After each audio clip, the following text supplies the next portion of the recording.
What's up, guys? Welcome to the Like Saying Cash podcast. In this episode, we talk about repurposing your content for all 5 platforms, the benevolent dictator of Singapore, and what was the last one?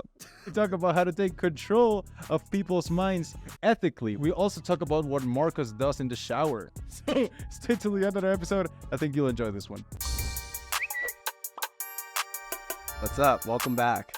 You're back home, but you were in Scottsdale, Arizona for a little bit. What was that? Was that just a part of your little world tour? That's right. So here's the thing. I was going to go to the US anyway, and it's a pain to go through customs, so I was only going to do it once. And my editor is in Phoenix, so I texted him and I said, hey, I'm feeling impulsive, ...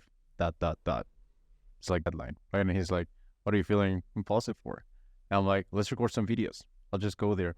Because last time I went and recorded a few videos with them, it just wasn't prepared. And I thought, what can we do if we actually just put all our mojo in it? So I flew to Phoenix, met up with Dan Coe, my boy, still tall as hell. Dude, can you believe that guy eats 4,500 calories and he's still like 7% body fat? Like, that doesn't make sense to me. Yeah, that doesn't make sense to me. Anyway, met up with him, but the introvert that he is and I am, we just met up for like 30 minutes, went for a walk, and then it's like, well, good to see you, man. Good to catch up. Goodbye. And that we just left. Then I met Dennis Demori, one of our coaches. I met him again, chatted over there, and then I met up Kuan, who's the editor. And what I was surprised about was the level of service this guy provided, man. So let me walk you through this. He sent out 3 videos prepared. I didn't do anything. He just sent me the videos. And we met up at a coffee shop in which we recorded the infamous video we're going to talk about, which, by the way, I kind of feel bad about it, and I think it's kind of is that legal to like put people's face even though they didn't consent to it on social media? I think it's only illegal if they request that you take it down. All right, so you're not in our jurisdiction anyway. Yeah, that's a good arrest point. Yeah. They'll just deny me entrance to the United States. No big deal. Yeah, we go to the coffee shop, and then the guy's renting a studio for 5 hours.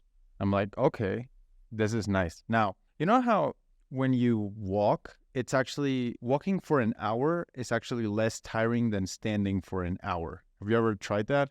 Just standing. No, I didn't realize that. For me, that's true. And I was walking, aka talking, right, for like 5 hours. And the guy, I don't know if you guys are listening to this or watching this, but this is a good time to watch, just stood behind the camera for 5 hours and he just nodded every time. Like, yes, I totally get it. I'm feeling it. When I told a bad joke, he would still laugh. And I noticed, like, dude, he was really trying to, like, pump me up. And in the end, I asked him about it. I'm like, why did you do that? He's like, because, like, you can't be alone. Like, you got to feel like you have someone there, and that way you'll produce better content. It's a little nuance, man, a little detail that I really liked. Well, this is what I was going to bring up, too. I was like, me and Julia were thinking about this, and we're like, I feel as though maybe I'm curious what you think. I feel for different types of things in business require different kinds of people, and maybe this is a personality type thing, but I feel like for an editor or someone that's going to be really, they're essentially like content producers, it has to be like your art. Like, you have to be an artist, and you have to like capture those nuances and like really care about the end product. I feel like editing and, you know, YouTube and video production is not one of those things where it's like, oh, just go start like a video editing agency. You know what I mean? Like, you're bottom of the barrel. I think you have as an artist. To be your art. Dude, he pulled out this visual with 31 human reactions. And he said, I'm going to make you do those 31 reactions because we're going to shoot some thumbnail photos. So now act like you're pissed, more pissed, focus on this, smile, turn around. Dude, I feel like a model over there. Guy was just like, he just got it. So we got done recording in the studio. He prepared everything, the lighting, the good stuff. He's like, okay, now we're going to steak. Right? He sponsored dinner. We went to steak, had steak together, and he's like, okay, now we're lifting. Just to sponsor the thing, you know? And I was amazed by the quality of service, and I thought, man, like, if anybody can just have those kind of people in their team, it's just awesome. And when it comes to service, I think a lot about service. How can I provide that for my clients, even if it's offline or online, you know? So that was just kind of a cool thing that happened. It's Scottsdale because I'm going to record a new course, which actually I wanted to get your thoughts on that since we had James Kemp on. It's going to be a course, but it's going to be a DM course, just appointment setting. And I'm debating between 3 choices. Do I make it a couple $100? Do I make it free, or do I make it $1 to just get people who want to get intent. Have you ever thought about that scenario? I think about it very often because I have so much stuff that I release, and I'm just like, Hormozy made a good tweet. It was like, if you want to capture a market, make it free, and then make it better, make it free, and then monetize a different way. I thought that was interesting. So for you, if you were to release a DM setting course, that's better than all of the paid ones out there. You make it free, and then you monetize by essentially helping people scale overall and not just with a setter, right? The setter is just the free part. I think that could be interesting.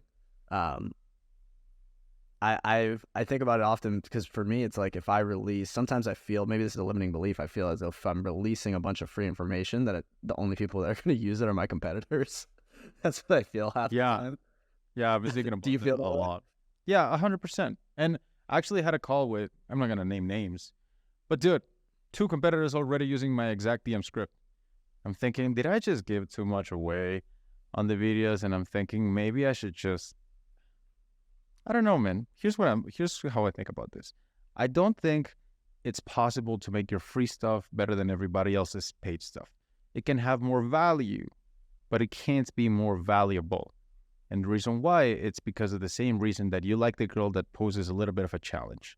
You'd rather actually work for the things that you have. You take things you bought more seriously than the things you got given. It's because there's no commitment with free. There's no fun. So in a way, charging money is in itself adding value to the offer. I've been just thinking about that a lot. And I think I'm done just giving everything away. Like, I want to start charging for this kind of stuff. I've been thinking about it, but nothing concrete. Do you have any thoughts on that before we move on to the next? Yeah. I think what I landed on and I change my mind often, which is my trademark, but I've landed on for the next few weeks at least, and maybe the next few months, is YouTube being my free course. There's plenty of value on my YouTube. I use my YouTube as like my free course section, and then everything above that is paid, which is like. Wouldn't cold email work for you? Because you're an agency. You're not a coach. You're an agency. That could work wonders for you. Do you say cold email? Mm-hmm. Yeah, I toyed with cold email. I just realized that, and maybe this is kind of what I landed on as well, is that I just would rather run a lean agency, and we're just like always at capacity. So it's just like, what's the point of running cold email? You know what I mean? It's like run cold email to make my waitlist bigger. You know what I mean? The waitlist. Well, in that sense, what's the point of launching a course on YouTube? The YouTube stuff is more just like, honestly, I just want to put out good stuff out there and just have kind of a lead gen machine inbound. But adding cold email feels like overkill, you know? I see. Well, interesting. Cool. Did something that James say on the last episode stood out to you? I thought it was by far the best one. I loved it, and I thought it was awesome. What do you think? Yeah, the two things that stuck with me, and I actually used it, and we'll talk about content. So put a pin in content for the next subject, but 2 things stuck out to me. One was creating a category of one. I think that's really cool. But 2, the big one was, if you can turn somebody's liability in their life into an asset, that's where the real value is. And I think about that very often. Yeah, and I made a TikTok me too. about it. Oh, really? What did that include? So the TikTok was the hook was stop selling courses, and it was essentially a TikTok about the difference between bad courses and all the fake ones, and actually good courses, and the good courses go into somebody's life and turn their liabilities into assets, and I think that's really good. I think because you can essentially just center your entire marketing campaign around that one. So like that one topic, you find somebody's liability, you turn it into the asset. That's the transformation. That's what the whole sales page is about. That's what your sales pitch is doing. Everything can just be about that. And even in your DM scripts, just point out their liability and then tell them that you can turn it into an asset. All right, book a call, right? You don't say that blatantly, but you say it in whatever the lingo of your offer is. Yeah, I call that when I'm setting where I'm booking calls, I call that the irrelevant object. So I would ask them, what's holding you back? What's preventing you from reaching goal? It doesn't matter what they say. It literally doesn't matter. Whatever they say will be used against them and it will say, well, we can totally solve that. Let's hop on a call to solve the irrelevant thing you just told me. So they told me, you know what's preventing me from getting there? It's honestly unicorns. I'm like, dude, we can totally fix unicorns. Don't worry about it. Let's hop on a call and fix that. Well, here's a practical. So let's go practical for one. Like, for example, I was just thinking about people who sit at home all day. They have remote jobs, right? They find it difficult to work out, get steps in, etc. Because they're just sitting still all day for 9-10 hours a day at their desk. Well, what company can turn that into an asset? The walking treadmills at the desks. You're sitting at home, you're at your desk all day. There you go. Here's an asset. You put the treadmill under your desk, and instead of just sitting all day, you walk all day. Now you have an asset. You know what I mean? I feel like that's why they got so popular, is because of the amount of remote work that happened. They took advantage of that. Everyone's doing remote work, and you can't get steps. Here you go. Now you can get more steps because all you're doing is at your desk anyway, all day anyway. Here's another example of that. You remember we talked about the Zoom, Pimp My Zoom guys? The ones that will pimp your background and make your mic good. You're going to be in Zoom anyway. Might as well just have it nicely. That's true. So that's another example of a sales side. I've been thinking about this a lot, man. This is why I will always post how many followers they have. Like if I post a win, I would always also post how many followers they have, because it will speak to that person with that following, and then they will think, man, I have this. Why am I not making that much money? It's an important part to turn, kind of how he said it, potential into kinetic energy. That was a great podcast, man. I'm really grateful to have that guy on. I want to have him again. I'm gonna actually pay for his stuff. He has like $100 call. I paid for it. I'm gonna go there. I'm gonna let you know how that goes. It's really good, and I keep finding real world examples that I can't they always pop up when you do it as plain and simple as liability and asset. Like really popular one I was thinking of is like a financial advisor or it's like you literally have money in the bank. You're losing money to inflation. It's literally a liability, and they literally turn it into an asset by investing it. Like as a financial coach, that's you have the easiest possible offer in the world, is you will quite literally turn their liabilities into assets. That's a smart one. I like it. Let's more to this one. Dude, I want to ask you on this. So I've been noticing myself and a few clients, we do something that's kind of self-destructive, but I think you get it right. And it's, by the way, guys, if you're listening, I struggle with this shit too, and it's annoying and I know it's bad, but I can get very defensive when it comes to prospects, almost as if when somebody says no, I take it as a personal attack. And like, fuck this guy. And that bleeds into my content and in my life. And I've been working towards it, understanding that the fault's not on them, it's on me. You know, take it to me. It's because I didn't make it emotional enough for them to buy. But it's just kind of like a really hard lesson, but I think you got it.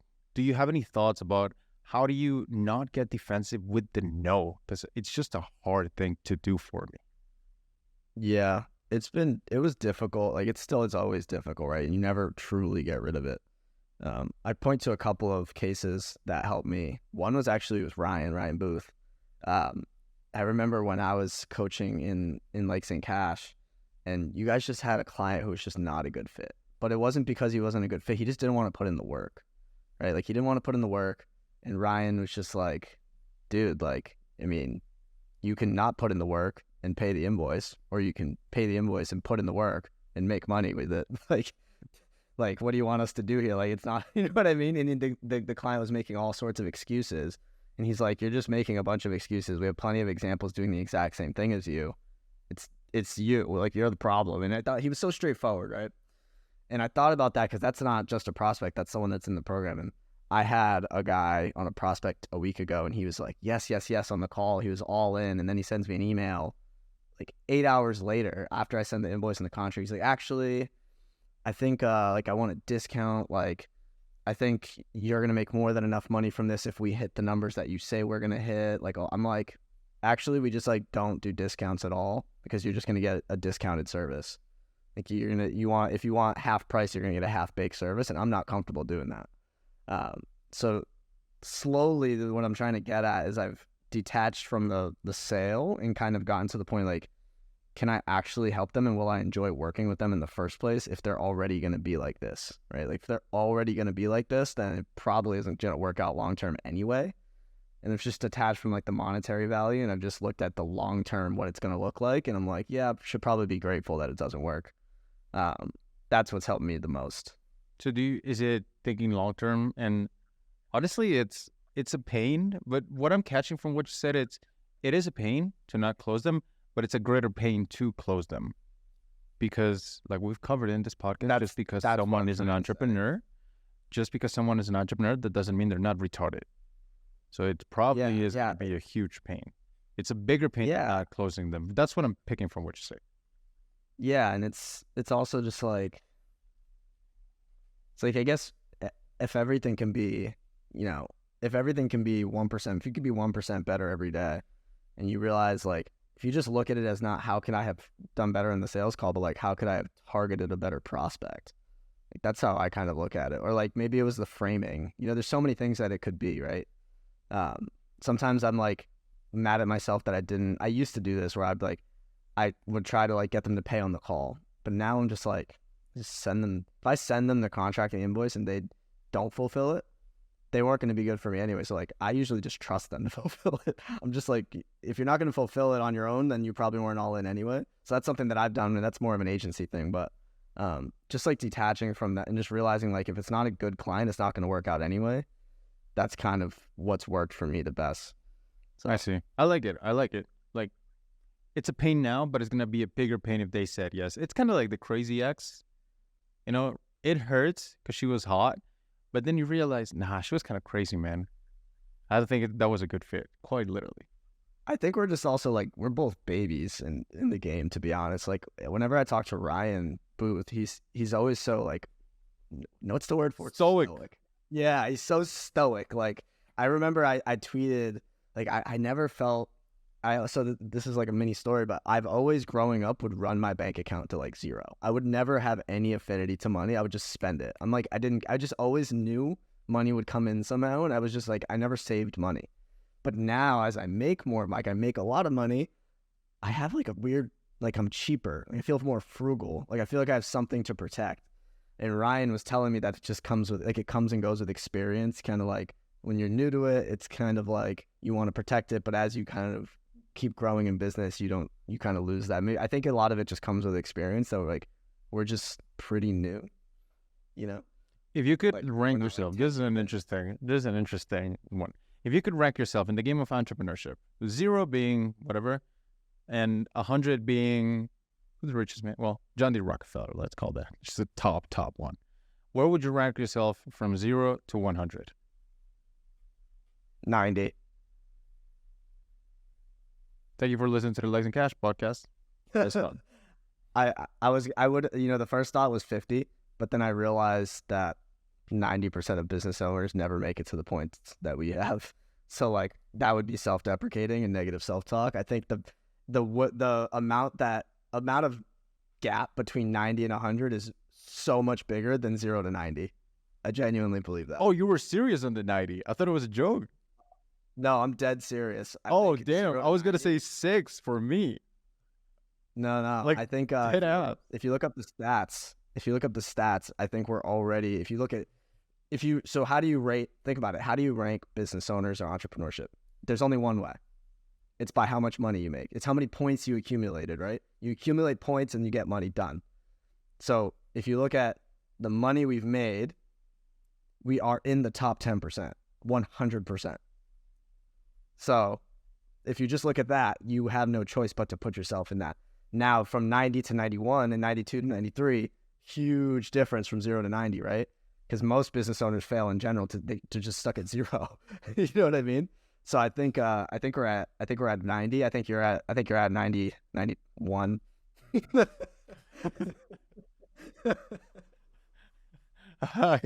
Cool. Well, that was actually a deeper analysis. For me, it was kind of a like silly question. You turned it into a good one.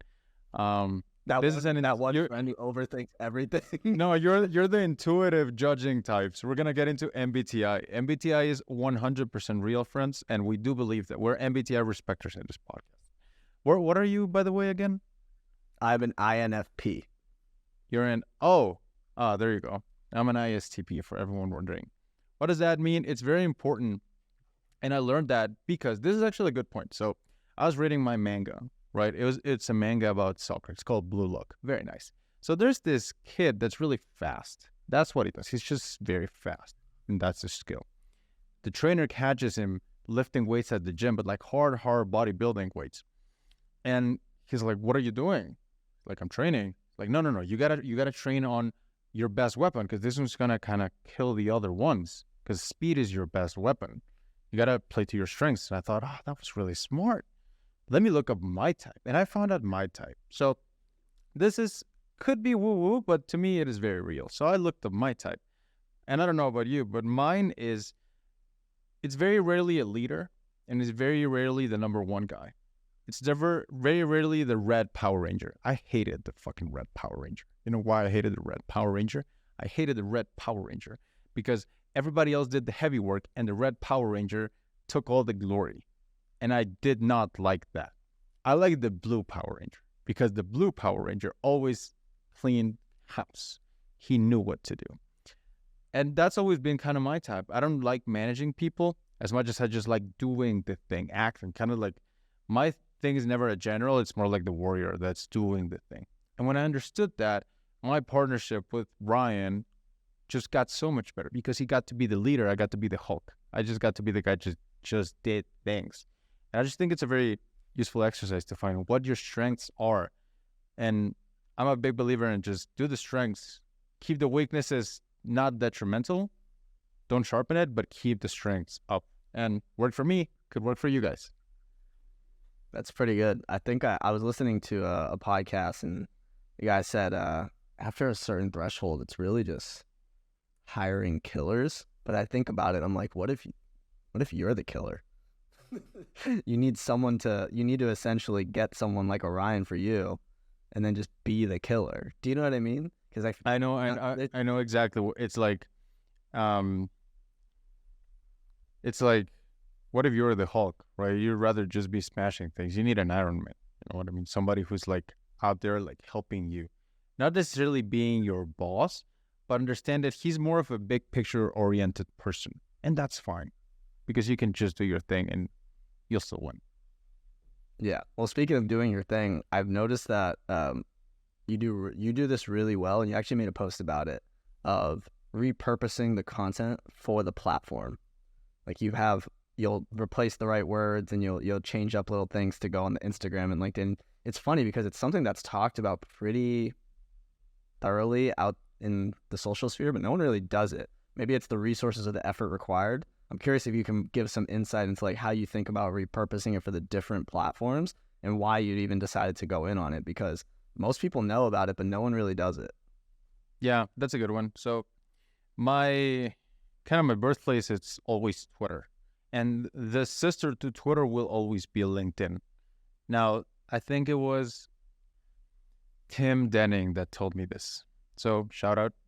Tim said, you can't just copy and paste your entrepreneurship content into LinkedIn because people's bosses are watching.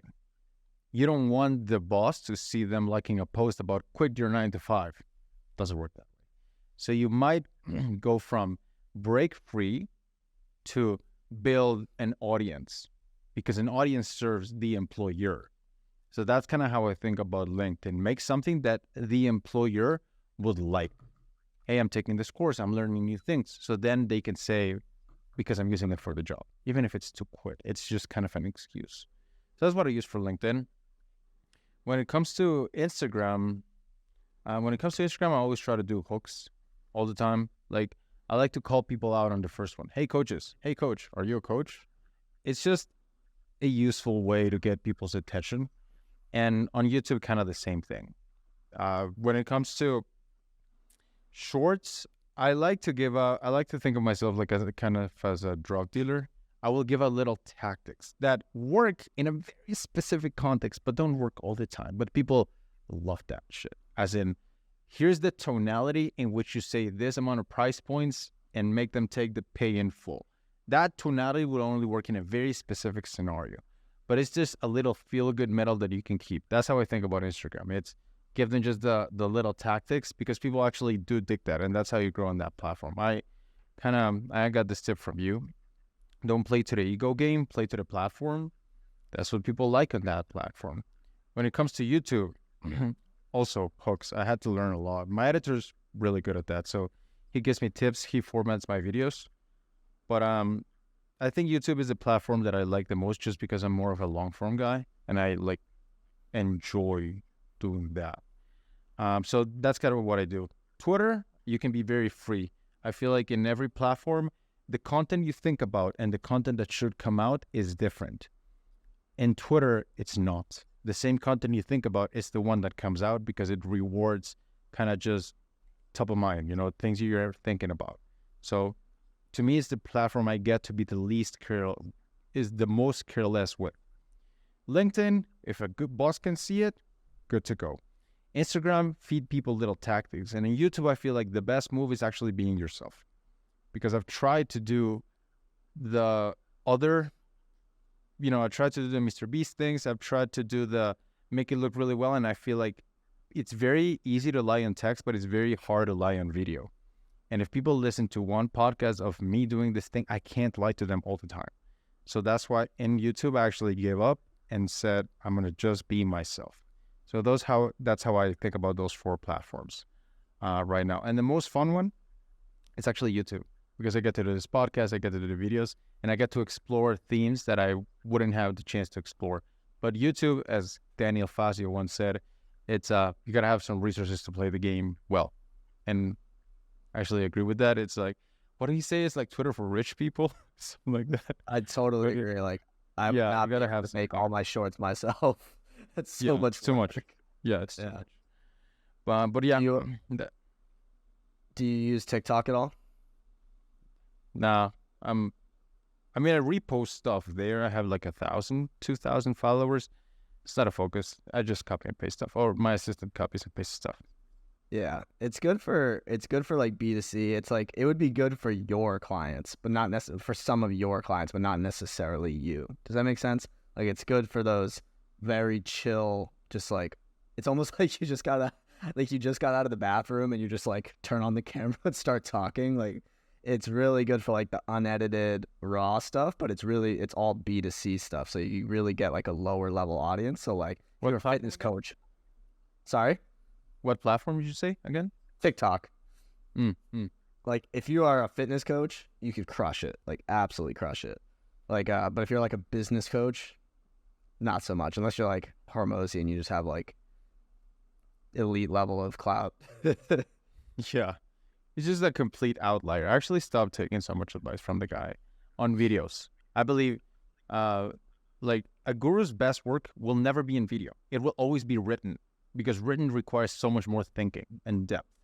So I took the books, I unfollowed, muted, and I'm not going to consume, because I think the books are enough of what I need at the moment, right now. Yeah, I'm like halfway to the noise. What'd you think of it? I really like it, and it's what sparked the whole like. It's funny that he has the repurpose things for the platform kind of thing in the middle. I really like the lead magnet stuff. There's a lot of good stuff. It's a lot to unpack. It's like almost a curse if you're an existing business owner, because you get so much information. It's like great if you're like in startup mode and you can just kind of read offers back to back with leads, and you have like 2 strategies go in. But when you already have a business, it makes you rethink your entire fucking life. Oh, let me walk you through this, because this one I thought about really well. I like experimenting. It's so exciting to buy a new domain name and do things, right? And do another business and get into another business model. And that itch is kind of what made you an entrepreneur. And it's the one that prevents you from leveling up as an entrepreneur as well. So the way I conquer that is with this phrase. So you get that itch to iterate. You get that itch to create new things and just fuck around and find out. And the way I cure that, I'm going to cure that itch, and here's the phrase, by doing this. Iterate what's already there. So you get that itch to create new things. Iterate what's already there. Not in new businesses. Don't change niches. Don't go into fucking e-com and start selling carpets. Go into what's already there with you and what can you fuck around within the constraints of what you've already built. And I found that makes you more money, and that allows you to cure that edge of, let me just try new things again. I want to try new tactics. And that one was really helpful for me. So maybe that can help you out. I love that. I actually we probably started right at the same time, like maybe a week or week before. And this is a two-part. So the first part is that I think you're right. Like, we become entrepreneurs because we have the God complex and we think we're better than everyone, but we're also like have crippling insecurity. So we're just like, I need to start the new thing. I need to start the new thing. And I'm a God, so I can obviously start something great. Like, but then you have to build the third one, which is the impulse control. But I think I do. Well, it's not impulse control that you need. It's impulse redirection that you need. Like, control your impulses to move to the thing you're already doing. Like, you get that itch. How about you get that itch to read a fundamental copywriting book and iterate what you already creating with copy? Right? You get that itch to read a coaching book that shows you how to deliver a better service on what you're already doing. You don't iterate on new things. You iterate on what's already there. And that made me way more calm. It made Ryan way more calm because now he doesn't have to talk me out of 10 business models. So there you go. Yeah, I like that. I'm like, yeah, like I try to run experiments like on platform, like for like I'll run like Twitter experiments instead of trying to run like business model experiments. I feel like that's the small tweak that's huge. It's like a big difference, but you don't even realize you're doing it. You're like, you always think you're experimenting, but in reality, you're just sidestepping. But if you experiment, like you said, on the things in your business, you can kind of make 1% better every day instead of just sidestepping. And you also feel chill. It also calms that craving. It's the Diet Coke of business. So you take that, you're not going to get fat. You're still going to iterate and save stuff. Aspartame is beyond the topic. We did not cover this in this podcast. We do drink Diet Coke, and I enjoy it. I haven't had a Diet Coke in so long. I'm a Coke Zero guy. Oh, that thing. You know what I mean. Yeah. You can't say it's the same thing. You're gonna get canceled. Oh, well, dude, you can cancel me for many things. You can cancel me for, I'm not gonna say the R word, but you can cancel me for many things, not Diet Coke. That's just not gonna be it. All right. Next. Next, I think something that everybody needs to have in their back pocket when it comes to selling is understanding that everybody's got a switch. And if you pull that switch, you can change people's minds like this. So, for example, Ryan knows my switch. He's like, I'm like the fire, he's the water. He just calms stuff down, right? I bring chaos to him, he brings order back. So he knows that if he gives me kind of logical reasons why it will work, that make complete sense. I will say, but what if this one works though? Like, he'll know I ignore him, but he knows what my change opinion switch is, which is he will refer to the 2 or 3 people I really respect, and he will say, they said that, and that changes my mind. And I've used that too. For example, I know this person that, this old lady that really loves her family, but she needed to lose weight for something that needed to be done. And she wouldn't lose weight. Like, it was so hard. She's like, no, I got these cravings. I can't do it. Until one doctor pulled her aside and she asked her, do you love your family? She's like, of course I love my family. She's like, well, why are you planning on dying early? That was all. That was all it took. Boom, lost like 20 pounds. That was it. That was the change opinion switch. So if you can find who's the person they listen to, what's the string you can pull? If you find a person that you feel like you are talking to often, your girlfriend, your business partner, co-workers, it is very useful to have that change opinion switch, because then you can speak their language and they will get you more. So that was just kind of an insight that I had, the change opinion switch. And I've been taking notes on people. So now I'm kind of getting a hang of it. Who are the 2 to 3 people that you respect? It's Taki Moore.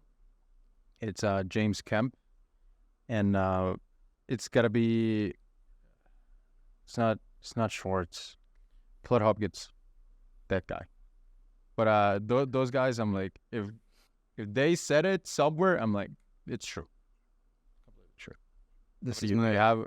What do you have? for a change opinion switch? Make sure Julie's not listening. We're in the clear. We're good. We're good. My change opinion switch. You know what it really is? It has to be. It's when somebody's in the exact same business model as me and they're doing better than me, I'm willing to accept. It's so hard for me to accept advice from someone who's not in my business model. I don't know why. It's like they have to be like the exact same target market and same structure, and they just have more revenue. I'm like, all right, you're doing something better. You have more points with the same vehicle. That's how it's so hard for me to take advice from someone that's not in it. Well, there you go. And sometimes your clients will have that too. If you think about it, sometimes you are their change opinion switch. And sometimes when they ask you about a strategy, they don't want to know what you think about the strategy. They just want you to say, I think that's a good idea. Go. Because then they can put it aside and go. Here's kind of like a segue too, is I made a video, and it was like, for me, and maybe this is also maybe unique to the newer market, but I think in order to have the best coaching program, you have to still do the thing that you are teaching people how to do. You can't just do the coaching. So for you, it's easy because you run like a high level coaching program, and you help like fitness coaches and fashion coaches and all this stuff. Yeah, you coach coaches who coach other coaches. Yeah. Well, you don't actually though. Like you have like fitness coach, fast fashion coaches, all sorts of stuff. But it's a funny joke though. I get it. But like my point is, people who start a coaching program and then they don't do the thing anymore, they just do the coaching, you slowly become farther and farther away from what's working now. And you pretty much stop running those experiments that we were talking about because you have nothing to experiment on. All you can do is give advice. And then also now the people who you are coaching might not see you as that switch anymore because they're like, well, he doesn't even do this anymore. Like his tactic's probably old. You know what I mean? It worked for him a year ago, but might not work now. Like, you know what I mean? Like, why is it so easy for me to take operations advice from Ryan? Because he has a sick operation now, right? It's working for him yesterday. So now I definitely will work for me today. So for me to take advice from someone, they have to be doing the thing. And I think it's the same for all coaching programs. If you run an Amazon FBA program and you're not running Amazon FBA anymore, who's to say your tactics still work? You might just be selling old tactics. So I think you have to do the thing. And this is what Alex did with $100 million leads. $100 million leads is the living proof of $100 million leads, right? It's a $100 million offer, same thing. It's 99 cents. So I think you got to do the thing really good while teaching the good thing. So you essentially you're always doing two things. You know what I mean? I know what you mean. I know exactly what you mean. And I'll add another component, which we talked about before. It's open source coaching. Do you know the amount of times I've given clients tactics and they come back with a better tactic? Dude, it's crazy, which is so cool it's also an argument if you're a one-on-one coach, why group coaching is better. Because when it's one-on-one, the source is you. It's Web 2, right? Whereas when you have it's a group, it's like Web 3, everybody is connected. So it's also a good argument to say why group coaching is better than one-on-one coach, because everybody. Can you give an example? Yeah, I'll try. Mike Hoffman. So he was in the program. We gave him the DM script. Use this.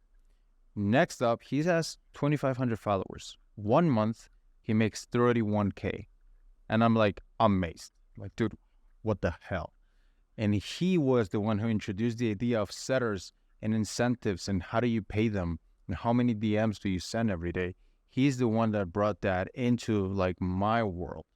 When I saw that, then I could like, okay, he gave me the ball. Now I got to give it back. How can I add value to this? And so the system started getting better. The script got better. How we hired setters started getting better. Auto DMs. I got some alpha I want to share with you. I'm not going to give it here, but I got some alpha with you about how do you start a conversation off an auto DM? According to me, you could only just, by the way, an auto DM is also known as a two-step, which is like and comment this, and I'll send you a resource, essentially. Sometimes it's automated, sometimes you send it. But yeah. We wish we had ManyChat on the X side. Tweet on her. Yeah, it's not ManyChat. Like ManyChat, you just talk to the bot the whole time. It's so good. No way, really? You've never used ManyChat? I mean, I've heard. No, I mean, No. I got alpha. I have alpha for you after this. Oh, there you go. Yeah. I can subscribe for alpha. Yeah, after hours. Yeah. We could talk a little bit about it. But the reason why we're not giving everything away, by the way, friends, it's to protect you in a way. Also because we don't want our competitors to steal the shit, but it's also to protect you. If we give you everything away, then the third world country dude is just going to copy and paste it, and it's not going to work in 2 months. So in a way, we're doing it to protect you. There you go. So auto DMs. According to me, it was only a way to get leads, as in email subs. Turns out there's a very specific way you can ask a question in a very specific order and place that will spark a sales conversation that may speed the sales process way more than just asking them for their email. I didn't know that, but Lucas brought that to me. He said, this is how you do it. Now we're using that, and it's rocking. So it's another example of, yes, do the thing while you're still coaching, but also like get ahead of yourself, get over yourself and learn from your students. Like these guys are iterating over your stuff, and they coming up with nuances you would never, ever come up with on your own, at least not quickly. And these guys are just doing it for you. So that's just a really good thing about group coaching that's very valuable. Well, here's a good extra point on this, and I'm curious what your thoughts are. What I feel, and or at least what's worked for what I've noticed, is that as a coach, right, you can give as many specifics as you can, scripts, content frameworks, etc. But the best students figure out the ways to iterate them for themselves and make the micro adjustments for themselves that work for them. Have you noticed that the people who make the micro adjustments and give you counterpoints and are doing the experiments, and they succeed best? Because I feel as though a lot of people will take everything like super literal to the point where they can't even come up with their own unique idea off of any coaching, and then they'll blame the coaching. And I've noticed that a little bit, where like the best people are the ones who experiment a little and kind of create something for themselves out of the information they got for you. And I did this with your coaching. It's like a lot of stuff you gave me was great, but I iterated it slightly for myself and maybe for what I wanted to do. And then, by the time I was done, I had like my own unique business. Do you know what I mean? Do you see that, or would you rather? 100%, dude. 100%. I'll tell you a story on this. So now, every coaching question I get asked, I will always say, are you asking me, how do you think about the problem? Or are you asking me what to do? Now, whatever they answer, I've noticed the people who ask what to do tend to succeed faster because they just apply the tactic, boom, done. The people that ask me how to think about the problem, they succeed bigger. May take them longer time, but they just kill it. They smash it because they understand the concept. When I was in physics, in computer science in college, dude, I fucking flunked physics. I had to pass a test. And I remember I got lucky then, but there was this one formula that was really archaic, just like weird. Nobody knew about this formula. It was kind of like on the footnotes, but I just memorized it. I'm like, I'm going to memorize this formula. And it came in the test, right? When it came in the test, I knew exactly what to do because I memorized it. How did it work? No fucking clue. But I memorized the thing. So that was when I got lucky. If that didn't come in the test, I flunked it. And I had to repeat the whole semester. So I got lucky there. Now, looking back, I'm glad I memorized it, but I also realized I took a huge risk because that was an archaic formula that shouldn't be there. And a lot of it is in business. You're doing something that works if the conditions are perfect. But what you want is you want stuff that works even if the conditions are imperfect. And I feel like the people who ask me about how to think about the problem usually succeed bigger. The other ones do it faster, but these ones do it bigger. So that's what I've seen in the program. So here's maybe some practical advice if you're a beginner listening to this is, for me, I think the wrong thing to do when you have zero is to do the how. So like for me, I was always a how. How do you think about this? How can I make this different for myself? And I think for the longest time, I wanted to be so special and so unique because of my ego. But in reality, I think I needed to be like, just tell me what to do and I'll do it. And then after I get not poor, I can go and now start to iterate to get past like 10K a month. Like after 10K a month, I could start to iterate and build a real business and stuff. But I always I didn't think this. I just had this crazy ego where I thought from 0 to 10, I could be different. But in reality, I think 0 to 10, I just needed to copy somebody word for word, bar for bar. Like if I paid for your course, give me the answers. I should have just done that. You know what I mean? But I 100%, because then you get the money, and with money comes detachment. With detachment comes good judgment. Yeah. So exactly. That's what I did with yours. Yeah. See, sometimes you just gotta copy things, but like that is to me until a point in which kind of your stuff is paid for. Like, bro, I did that until 5K a month, because 5K a month in Guatemala, that's bank executive salary. And I'm like, okay, now I have earned the right to be an artist. I have earned the right to iterate because I've already got my living taken care of. And you're not that far. It's a few clients. You're really not that far. Copy and paste what somebody else is doing. And one person, though, can't be many people, because then you'll always get back to where you started. It's got to be one. And then iterate, because you've earned the right to be an artist. Have you heard of Kuan Yew, the old dictator of Singapore? So No. This kind of reminds me of like when it comes to hiring.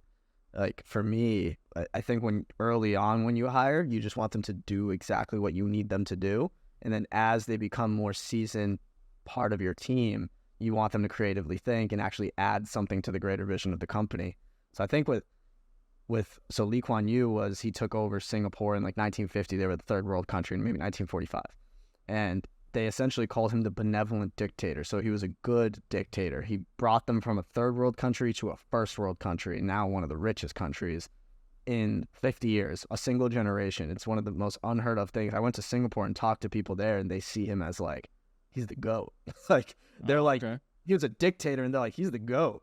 Like, when he died, the line to go to his funeral was like around the block kind of thing.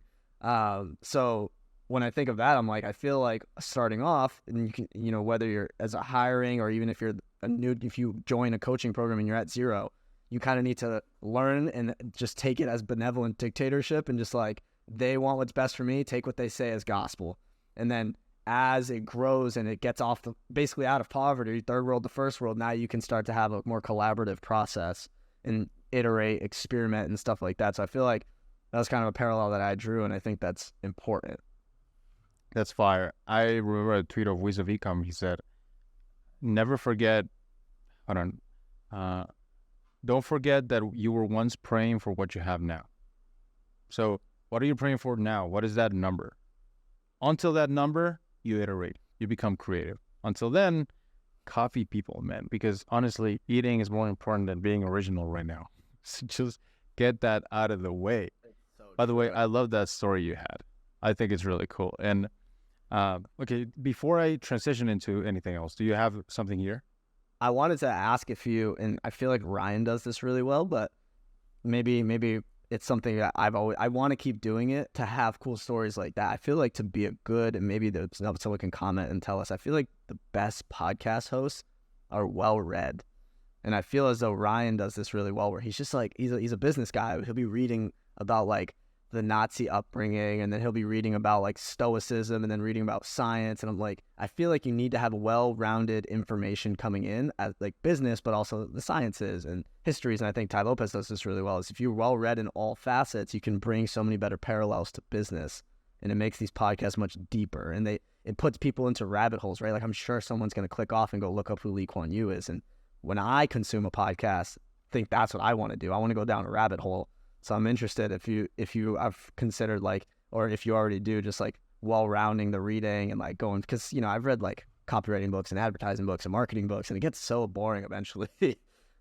Yeah, fuck nonfiction, man. I just read stories. Like, I guess stories are nonfiction or like autobiographies, but fuck stuff that's not stories. Like, I don't personally enjoy it that much. Yeah. But I don't think it's a what did you say? I don't think it's a trait. I think it's a skill. I think it's something you pay attention to. Charles Bukowski is really good at this. Charles Bukowski's books are stories, but what's so interesting about it is that he'll tell stories about just the faintest of things, about the bird that passed, and then how the girl next to the bird, that was going to be the love of his life. And it just takes the most mundane moments and makes them beautiful. And that's what I wanted to talk about here right next, because I think everybody should have stories you shouldn't answer the questions you get with answers. You should answer them with stories. Because when you answer with stories, you transport people there, and they are so much more powerful. So I'll give you an example. When people ask me, well, how was Poland? I could tell them, I'll really learn how to calm down. Oh, cool. But what I tell them was that every day I would go out at 8 a.m. to my house, and it was summer. Now, Polish people, they love the sun because they get kind of very little of it. So you would see people happy just walking. And every day on the way to my co-working space, I would see an old dude. He would sit down at 8 a.m. And I'd go work, come out, and I remember very distinctly, I would see the same guy reading a newspaper, except now he had an empty cup of coffee and an ashtray with 5 cigarettes that he just got down. And he's super calm all the time. And that's what I saw in Poland. People were just getting it. They were just happy. When I tell that story, people are like, oh man, that's kind of cool about Poland. Instead of me saying, oh, it was kind of calming. So for the questions you get asked frequently, how do you come up with likes and cash? I tell the Tony story. For the questions you guys, everybody gets asked frequently, have a story that will make people go, oh man, I was there. Because it's such a powerful way to connect. You have one, Marcos. When I asked you about, when you told me about the coconut story, I tell that story about how people are happier and wherever you are.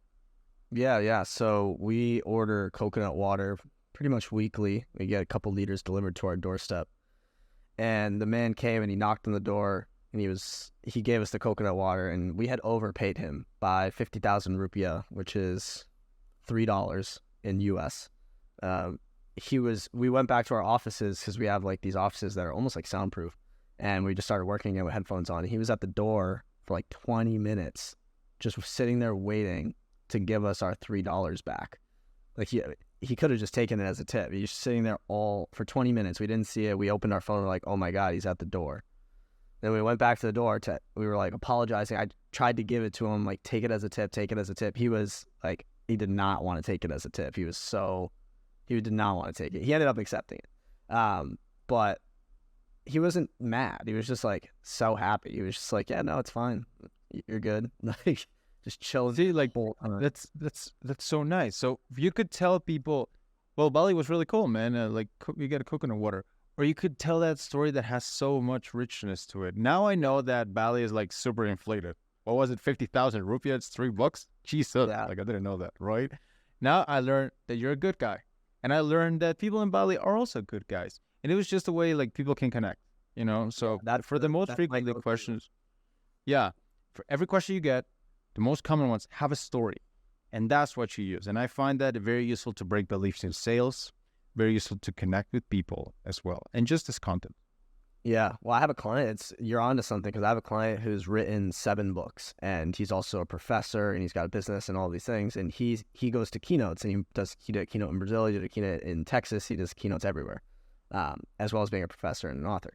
And he says that I asked him, like, how do you prepare stuff? Like, how do you have stuff to talk about? And he says he has like the same 4 to 5 stories memorized, so that he always has stuff to talk about, no matter what the topic is. So he has stories that relate to the things that he's going to talk about at all times, whether it's executives or personal development or authorship. He always has stories to go along with it. So I think you're 100% right.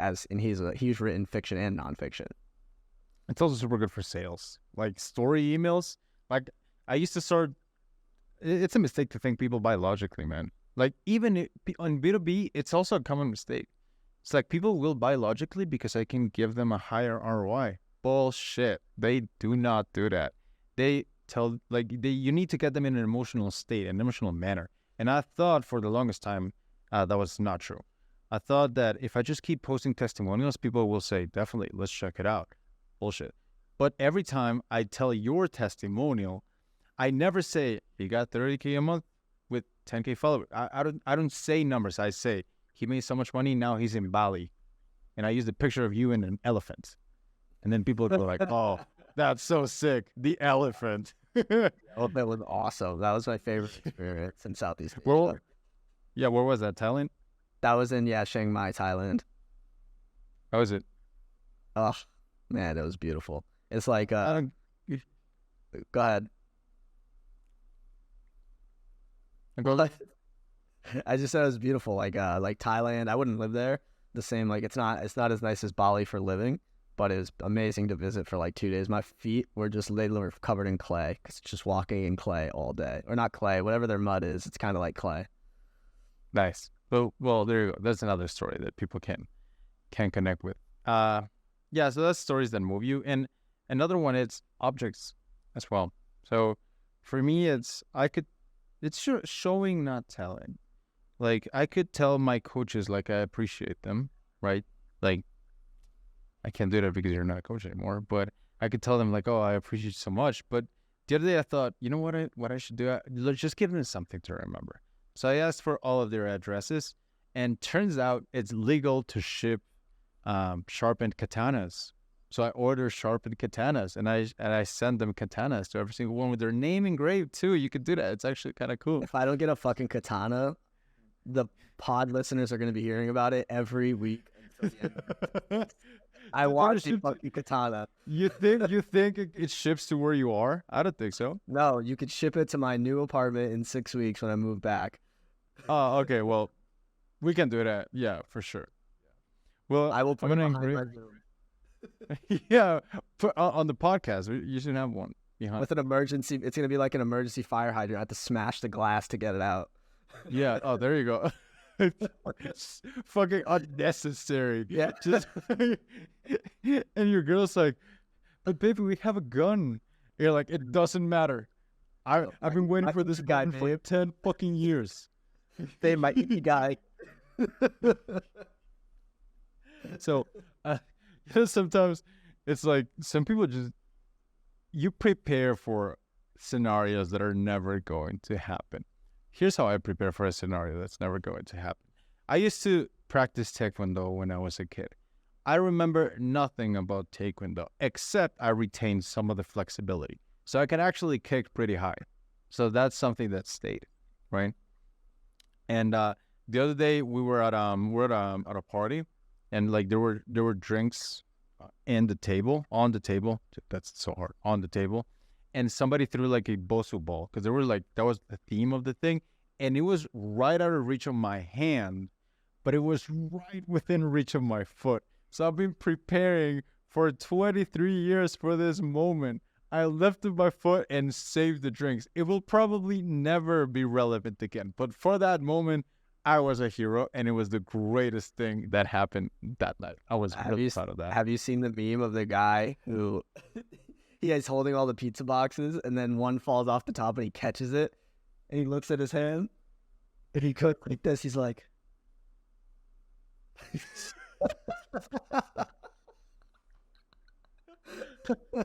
like, shit, I don't have powers." It's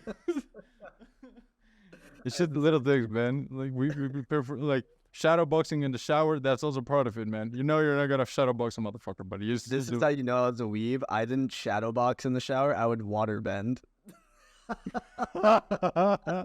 like I thought I was Katara. Dude, I used to jump from my table, like the table right next to the bed, because I wanted to turn like a dragon, like Jake Long. So I thought I'm gonna feel like Jake Long, gonna turn into a fucking dragon. And I get pissed because I said, "Mom, like, does God love me?" She's like, "Absolutely, son. God loves you." Like, why won't he turn me into a dragon? I've asked her several times. It's like, just didn't have an answer. I still waiting for that. You're not worthy, son. Yeah, maybe not. All right. I guess that's the pod. I guess that's how we end it. That's the pod. That was good. All right. See you guys. See you the next one. Cheers.